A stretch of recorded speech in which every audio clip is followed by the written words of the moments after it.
नमस्कार दोस्तों, आप सभी का स्वागत है आपके अपने चैनल आचार्य जी स्टडी हब पर। कैसे हो आप सब? आई होप आप बहुत अच्छे से होंगे और बहुत अच्छे से आपकी पढ़ाई लिखाई चल रही होगी। तो डेली की तरीके से मैं आपके सामने प्रेजेंट हूँ आज के कुछ इंपॉर्टेंट करंट अफेयर प्रश्नों को लेकर। यहाँ पर मातृश्री से करंट अफेयर्स प्रश्न दिए गए हैं, लेकिन इन प्रश्नों के ऊपर जो भी स्टैटिक जीके बनता है उसे भी बहुत अच्छी तरीके से यहाँ पर बताया जा रहा है। इन प्रश्नों को करने के बाद अगर इससे रिलेटेड ऑब्जेक्टिव को सॉल्व करना चाहते हैं, क्योंकि अगर ऑब्जेक्टिव सॉल्व कर लिया जाए तो इन प्रश्नों की तैयारी बहुत अच्छी हो जाएगी। तो उस ऑब्जेक्टिव को सॉल्व करने के लिए आप डिस्क्रिप्शन बॉक्स में दिए गए लिंक पर क्लिक करके ऑब्जेक्टिव को सॉल्व कर सकते हैं। और भी अन्य जानकारियों के लिए आप हमारे टेलीग्राम चैनल आचार्य स्टडी हब को ज्वाइन करके अपनी तैयारी को अच्छा कर सकते हैं। तो चलिए आज के इस इंपॉर्टेंट प्रश्नों को शुरू करते हैं। सबसे पहला प्रश्न है कि अंतर्राष्ट्रीय ओलंपिक समिति के आचरण आयोग का अध्यक्ष किसे नियुक्त किया गया है? तो अंतर्राष्ट्रीय ओलंपिक समिति, इसके अध्यक्ष के बारे में बताऊं उसके पहले अंतर्राष्ट्रीय जो ओलंपिक शुरू हो रहा है, तो आप याद रखिए कि अंतर्राष्ट्रीय ओलंपिक शुरू कहाँ किया जा रहा है? तो जापान के अंदर शुरू किया गया है। जापान के टोक्यो के अंदर शुरू हुआ है। और इस बार इंडिया की तरफ से जो थीम रखी गई अंतर्राष्ट्रीय ओलंपिक में, वो थीम है चीयर्स फॉर इंडिया। ये थीम रखी गई है।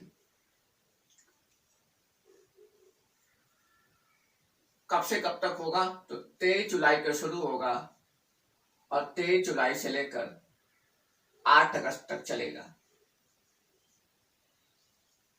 अंतर्राष्ट्रीय ओलंपिक समिति के अंदर अंतर्राष्ट्रीय ओलंपिक जब शुरू होगा तो जिसमें उद्घाटन होगा 23 जुलाई को, तो भारत की तरफ से ध्वजवाहक होंगे। उस ध्वजवाहक 2 लोग ध्वजवाहक होंगे, एक का नाम मनप्रीत सिंह और दूसरा मैं लिखता हूं यहाँ पर, बहुत इंपॉर्टेंट प्रश्न है, याद लिख लीजिएगा, मनप्रीत सिंह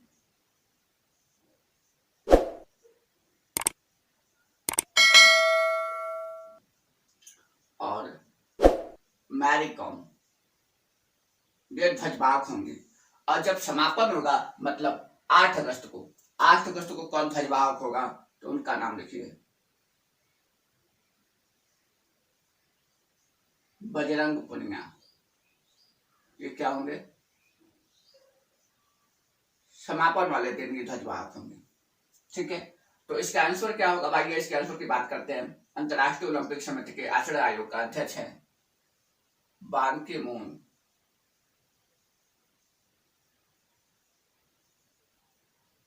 चलिए अगले प्रश्न में चलते हैं। अगला प्रश्न ब्रिक्स से रिलेटेड है। पूछा क्या गया है कि ब्रिक्स का एक समूह है CGETI, उसे क्या बोलते हैं? आर्थिक एवं व्यापार मुद्दों पर संपर्क समूह। मतलब कि ब्रिक्स के अंदर एक ग्रुप है और जो आर्थिक और व्यापार संबंधित जो भी बातें होती है उस पर चिंतन करता है। तो उसकी एक बैठक हुई है और उस बैठक की अध्यक्षता किसने की है? तो मैं आपको बताऊं कि इस बैठक की अध्यक्षता की है भारत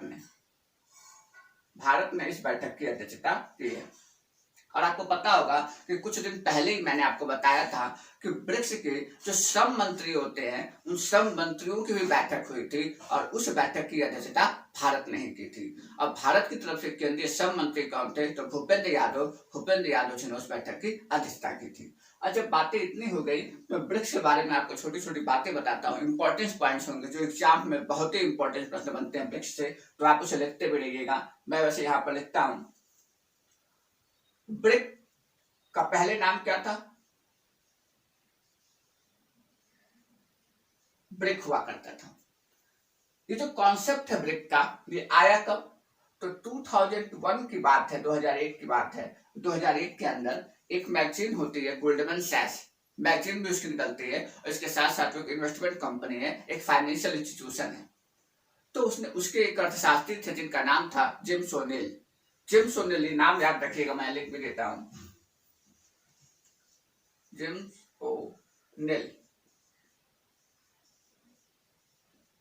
जेम्स ओनेल ने कहा था इन चारों देशों की अर्थव्यवस्था का, ब्राजील, रूस, इंडिया और चाइना, इनकी अर्थव्यवस्थाओं का उन्हें बहुत अच्छी तरीके से अध्ययन किया और कहा कि अगर व्यवस्थाएं, ये 4 अर्थव्यवस्थाएं आपस में मिल करके व्यापार को बढ़ावा देंगी तो निश्चित है कि 2050 तक ये अपने आप में एक बहुत बड़ी अर्थव्यवस्था बन जाएगी। और इसी के लिए 2001 में जब उन्होंने बात कह दी तो 2006 के अंदर, यहाँ लिखता हूं मैं, 2006 के अंदर न्यूयॉर्क में यूनाइटेड जनरल असेंबली की मीटिंग थी और उस मीटिंग के बाद विदेश मंत्रियों की बैठक हुई। विदेश मंत्री कहाँ के? तो ब्राजील के, रूस के, इंडिया के, चाइना के, यहाँ के विदेश मंत्री मिले और जिन्होंने कहा कि भैया जो जिम ओ'नील साहब ने जो बात कही थी उस बात का हमें अनुसरण करना चाहिए और हमें आपस में मिल करके एक संघ बनाना चाहिए। तो 2006 में जब बात कही तो 2009 के अंदर जो है ब्रिक की स्थापना होगी। 2009 में रूस में सम्मेलन हुआ, पहला रूस के अंदर पहला सम्मेलन हुआ और ब्रिक की स्थापना हुई, मतलब BRIC की स्थापना हुई। साउथ अफ्रीका 2010 में इसमें आके जुड़ जाता है आगे। तो इस तरीके से ब्रिक्स स्थापना हुई। ब्रिक्स अगर मुख्यालय की बात करें तो इसका मुख्यालय जो है न्यूयॉर्क में है, क्योंकि न्यूयॉर्क में ही पहली बार विदेश मंत्रियों की बैठक हुई थी और वहीं पर ये बात कही गई थी कि ब्रिक का कॉन्सेप्ट आना चाहिए। उसके बाद अगर देखें तो ब्रिक 2012 में ब्रिक्स की बैठक होती है दिल्ली के अंदर और ये कहा जाता है कि हमें जो है एक बैंक की स्थापना करनी चाहिए। हमें क्या करना चाहिए? बैंक की स्थापना करनी चाहिए। तो ये लोग जो है मिलकर 2014 में ब्राजील के अंदर ब्रिक्स का सम्मेलन होता है और वहां पर एक बैंक बनाया जाता है, न्यू डेवलपमेंट बैंक।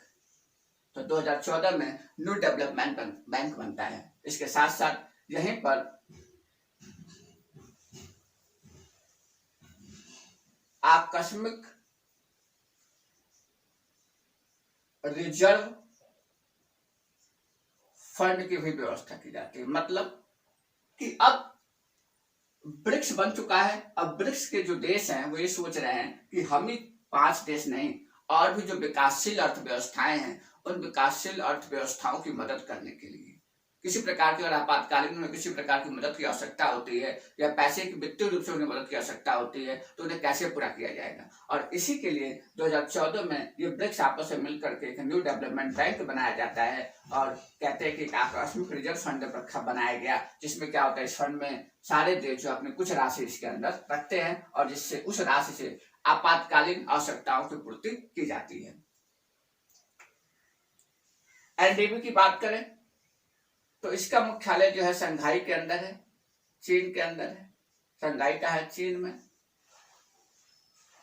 और इसके पहले चेयरमैन बनाए गए थे केवी कामत, ये भारतीय मूल के थे।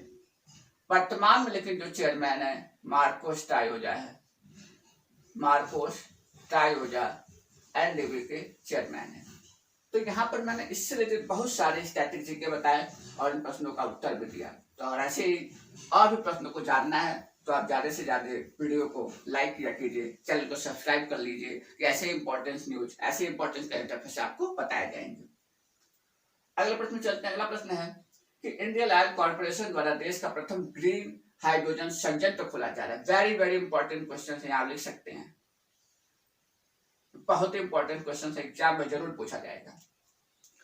तो इसको मैं बताऊं, पहले ये बता दूं कि इंडियन ऑयल कॉर्पोरेशन आखिर बना कब। तो इंडियन ऑयल कॉर्पोरेशन की स्थापना होती है 1959 के अंदर। इस समय इंडियन ऑयल कॉर्पोरेशन का चेयरमैन की बात करें तो चेयरमैन है श्रीकांत माधव वैद्य जी, इसके चेयरमैन है। क्या किया इन्होंने? तो देश का प्रथम ग्रीन हाइड्रोजन संयंत्र खोला है। कहां पर खोला है? तो मथुरा के अंदर। मथुरा, और यही है भगवान श्री कृष्ण की नगरी, या कह सकते हैं कान्हा की नगरी। अब मथुरा में ही देश का प्रथम ऑयल रिफाइनरी, भारत देश का प्रथम ऑयल रिफाइनरी कहां खोला गया था? तो मथुरा के अंदर ही खोला गया था। चलिए अब मैं आपको बात बताता हूं, सबसे इंपॉर्टेंट पॉइंट्स है। क्या लिखा हुआ है? Green hydrogen. तो देखिए आधुनिक समय में भारत सरकार के द्वारा या भारत सरकार के जितने भी अन्य उसकी महारत्न कंपनियां हैं या नवरत्न कंपनियां हैं या जो भी अन्य संस्थाएं हैं, उन संस्थाओं के द्वारा रिन्यूएबल एनर्जी को पाने के लिए रिन्यूएबल एनर्जी की तरफ अग्रसर हुआ जा रहा है। कि मतलब कि हमें क्या चाहिए, रिन्यूएबल एनर्जी का अत्यधिक प्रयोग करना है। अब रिन्यूएबल एनर्जी का मतलब होता है अक्षय ऊर्जा, और अक्षय ऊर्जा का मतलब अक्षय का मतलब होता है जो चीज कभी समाप्त नहीं होती है। मतलब कि हम क्या करें, अक्षय ऊर्जा में अगर देखें तो जो चीज कभी समाप्त नहीं होती, इसका मतलब हम सन की लाइट कभी समाप्त नहीं होगी तो सौर ऊर्जा का प्रयोग करें। हवा कभी समाप्त नहीं होगी तो हम पवन ऊर्जा का प्रयोग करें, हाइड्रोजन का प्रयोग करें। तो कहने का मतलब कि हाइड्रोजन से बनने वाली ऊर्जा, पवन ऊर्जा, सौर ऊर्जा, ये सब क्या है, रिन्यूएबल एनर्जी, ये सब क्या है, सौर, ये सब क्या है, अक्षय ऊर्जा है। तो इनका प्रयोग करने के लिए भारत सरकार जो है अग्रसर हो रही है, और इसके लिए कुछ निर्धारित लक्ष्य भी रखे गए हैं कि इतने वर्ष तक हमें इतनी ऊर्जा जनरेट कर लेनी है। इसी क्रम में एक प्रकार की ग्रीन हाइड्रोजन क्या है, एक प्रकार की अक्षय ऊर्जा है, ये भी क्या है, रिन्यूएबल एनर्जी है। हाइड्रोजन, अब आप कहेंगे कि लगता है कि हाइड्रोजन ऊर्जा का स्रोत है। नहीं, हाइड्रोजन ऊर्जा का स्रोत नहीं है, बट हाइड्रोजन जो है वो क्या करता है कि एनर्जी को आसानी से कैरी कर सकता है, एनर्जी को एक जगह से दूसरी जगह ले जा सकता है, एनर्जी को अपने अंदर स्टोर कर सकता है, एनर्जी को डिस्ट्रीब्यूट कर सकता है, बट सोर्स नहीं है ऊर्जा का। ठीक है, और ग्रीन हाइड्रोजन ऊर्जा का जब हम प्रयोग करेंगे तो उससे और क्या क्या होगा। आजकल क्या होता है कि हम जो भी ऊर्जा का प्रयोग करते हैं उससे वातावरण में प्रदूषण फैलता है, कार्बन उत्सर्जित होता है। जैसे कोयला जलता है, कार्बन उत्सर्जित होता है, पेट्रोल डीजल आज जलते हैं, उससे कार्बन उत्सर्जित होता है। तो कार्बन उत्सर्जन को कम करने के लिए भी ग्रीन हाइड्रोजन ऊर्जा का प्रयोग किया जा रहा है। अभी आपको मैंने बताया था कुछ समय पहले एनटीपीसी के द्वारा भारत का पहला सोलर पार्क खोला गया, सबसे बड़ा सोलर पार्क खोला जा रहा है गुजरात के अंदर। तो देखिए वहां पर सोलर एनर्जी का यूज किया गया।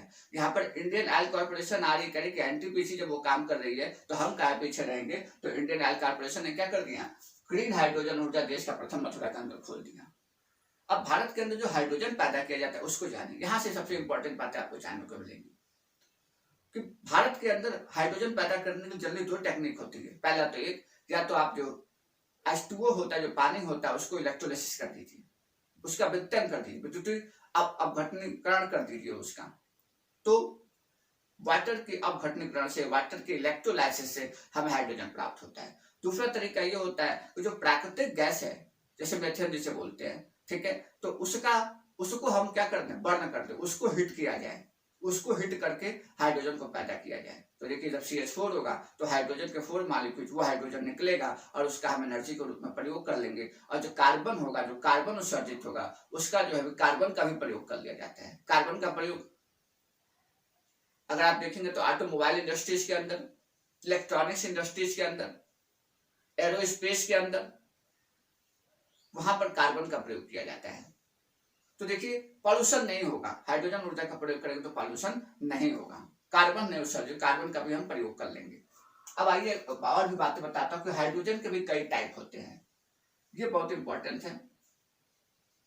हाइड्रोजन के भी कई टाइप होते हैं। एक होता है ग्रीन हाइड्रोजन।